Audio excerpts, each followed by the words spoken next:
you ever think it would get to this point? Like, did you think it would get this big? I was always hopeful. I'll say this. I was always hopeful, but I didn't know how fast it would come. I think, as I mentioned, my homecoming game in Canada, didn't even think that we'd be able to do that, but Coach found a way. The W game happening in Toronto. I think just these baby steps that's been put in place, but that's because of the ripple effect women's basketball has had on nationally and internationally, and just more people advocating for it. And we have NBA players showing love and support as well. So I think as more people buy in, more opportunities are going to come for us. So as long as we keep doing what we do on the court and do it well, I'm just proud of how far the growth of the game has come. What's it like being in that spotlight where you're getting a ton of support from WNBA players, from NBA players, here, nationally, internationally, where it has exploded? What's it like for you to be on one of those teams that's always in the spotlight? It's amazing, but it's also challenging. It's hard to kind of buy into that system, buy into that role, because it's a big one, and every time you commit to UConn, every time you say, oh, I'm at the University of Connecticut, you have a platform automatically, and a lot of people's eyes are on you. So it's a big responsibility, but Coach prepares us. He trains us in a way of a pro behavior. So for me, speaking for myself, as I go on to my next chapter, I'm kind of ready and prepared for that. But no, it's good.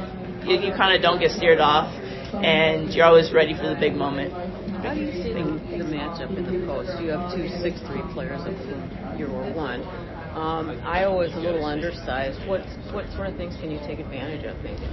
It's going to be an interesting matchup because I feel like both teams plays with 4 guards and 1 big, so we're kind of equaling out the playing field. But at the same time, I haven't played against Stokey, if I'm pronouncing that right, before, so it's going to be an interesting matchup. But I'm ready. I'm prepared for it. It's going to be exciting. We're both competitors, so it's going to be a great game. Aaliyah, you and your team have served as heroes and role models to millions of girls across the world. Who was your hero growing up? Definitely Kobe. Growing up, I watched all his highlights, all his film. I just studied him because he studied the game so well. Not only was he a great player physically and dominantly, but just his mental toughness and how he was a student of the game really inspired me and motivated me to play like him. So I get a lot of he would be my hero, I would say that. Also, like Candace, I feel like she was a big hero for me as well in the WNBA, and just making different moves and the growth for women's basketball. As I said, I didn't get to watch a lot, so I could watch UConn because of Kia, but other than that, it's been hard to watch when I was growing up, so it's more NBA for me. But yeah, it's honored to have people and little girls think that we're heroes, just because of the platform that we have and the spotlight that we've been given. But I really just want to stay true to myself and true to the game, and hope people just follow by example. Aaliyah, can I ask you about Gino?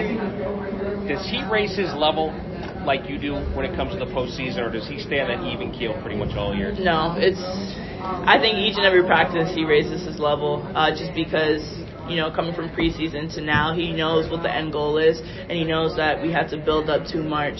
So he's always on go. He's never slowing down, and I think that each and every time we touch the court, he's always doing something to challenge us, to prepare us for these big moments. Tactically speaking, when you're talking about a team like Iowa who likes to push tempo and with the short rotation, what's going to be the biggest challenge in that aspect of the game? I think the biggest challenge is us just conserving energy.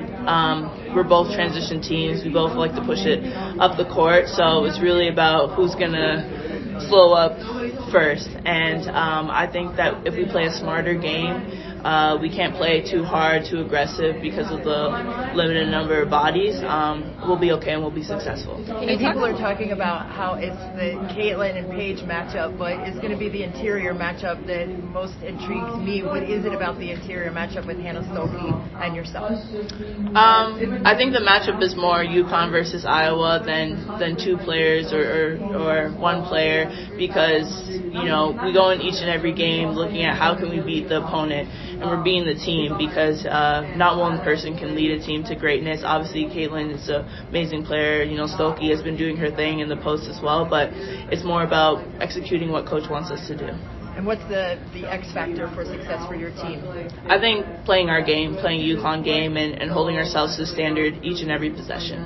Can you talk a little bit about how, all of you guys are household names at this point? Like, women's basketball is big on TikTok, everyone's For You page, everything right now.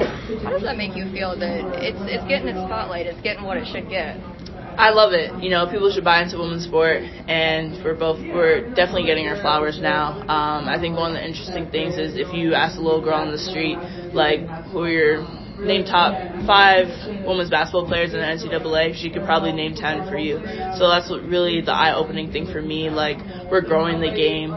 May not be intentionally, but just from our skill set, how much we pour into the game, our talent, and how much effort we commit to each and every one of us. And do you have a message for those little girls that, they're just starting out in basketball, maybe they're playing in middle school right now, they want to be you guys in a few years? What's your message for them? My message is just be you, be yourself, know your worth, just stay confident and have fun, especially at that young age. You're really just playing team basketball, you're really just trying to find your footing in the sport, but it's a great sport to be a part of, and ultimately just be humble, but at the same time let them know. Thank you.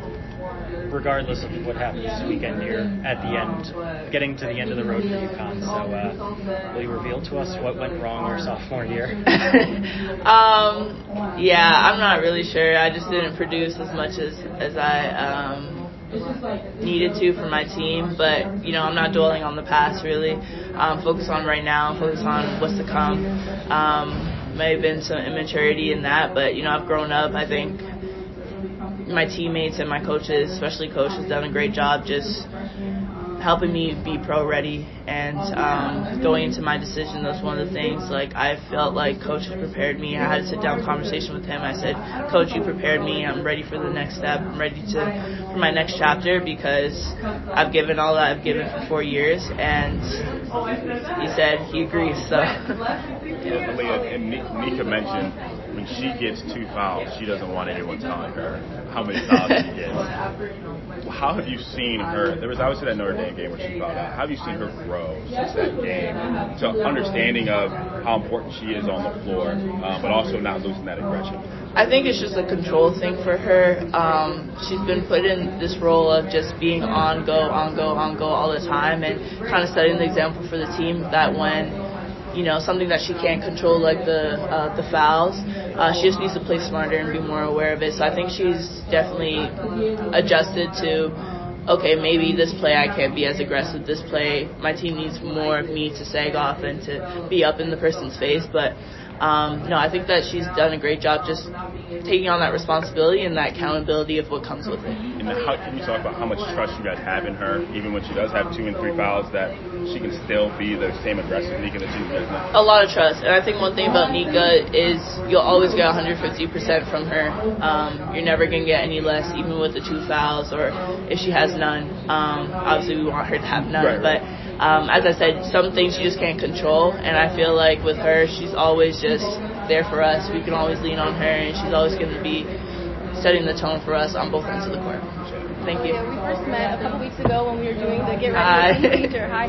And I said, can I please interview you at the Final Four? And what did I tell you? Yes, you said you got to make it there first. Yeah. Now you're here through injury and everything. How does that feel? It feels great, and I think one thing about me is I love just to manifest things. I love just to put it out in the atmosphere, because coming from this season and everything that we've been through, we really just have to be grateful for the moment and grateful for how far we've come. So each and every game, I just like to reflect on how we've gotten to where we've gotten, and just be more appreciative of every time we get on the court, because this is my last dance, Nika's last dance as well. Last time I'm playing alongside Paige, so us 3 were really just leaning on each other and trying to lead our team to success. But it's a team effort, limited bodies and the injuries and overcoming adversity and all that stuff. Adversity is a big word, but really it's just us, our resiliency, and just knowing our worth. Thank you. Did you imagine when you met Nika and she was just your random assigned roommate that you'd be here together? Yeah, it's crazy. I said this before, but when we first came for media, we went to the convention center, and we're like we do all the behind-the-scenes stuff for the fans, and the same court. Not the same court, but the court where I played Basketball Without Borders, and when I first met Nika on, we played on that, and it just brought back a lot of good memories because like that's where everything started. I met Nika the same year. I believe I was playing with Paige in Thailand, so it's just a full circle moment, you know, to cherish these 4 years with your sisters and 4 years of just being a part of this program. It means a lot to me, but yeah, small world for sure, and that's what the basketball world is. It's about building relationships and cherishing those moments.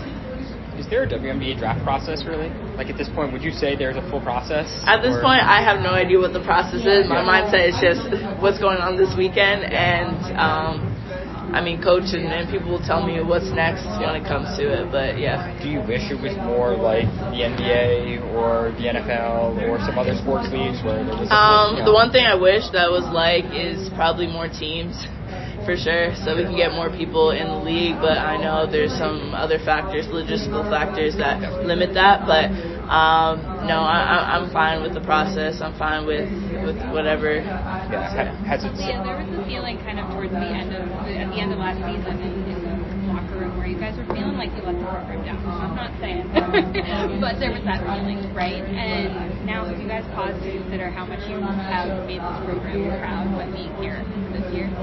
I think each and every game since the tournament, after each game we just come together like, okay, what did we do? How far did it take us to get here? And also, what could we do to improve? And I think that reflection piece is just important because of everything that has been thrown at us this whole season, and just a lot of people counting us out. But just the belief and confidence that we instill in each and every one of us, and it starts from the coaching staff, has really helped us to be successful and helped us to just stay poised in all the storm.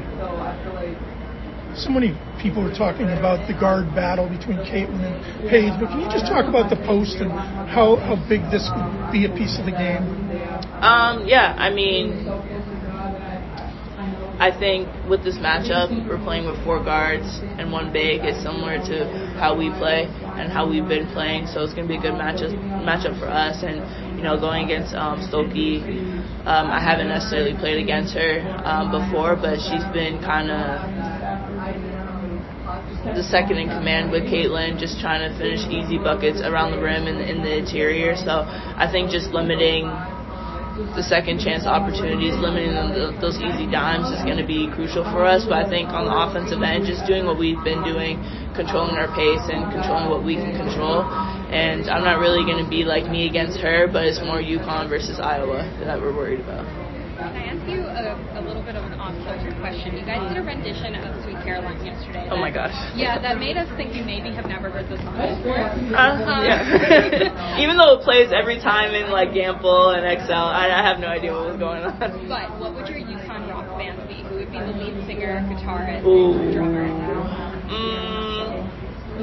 I would probably put Paige on drums, Nika on like the keyboard. I would have probably like KK and like AZ singing, because after that one TikTok they did of singing, I'm definitely not taking that role because it was some heavy metal type that was going on there. I would probably just be background dancer just to entertain.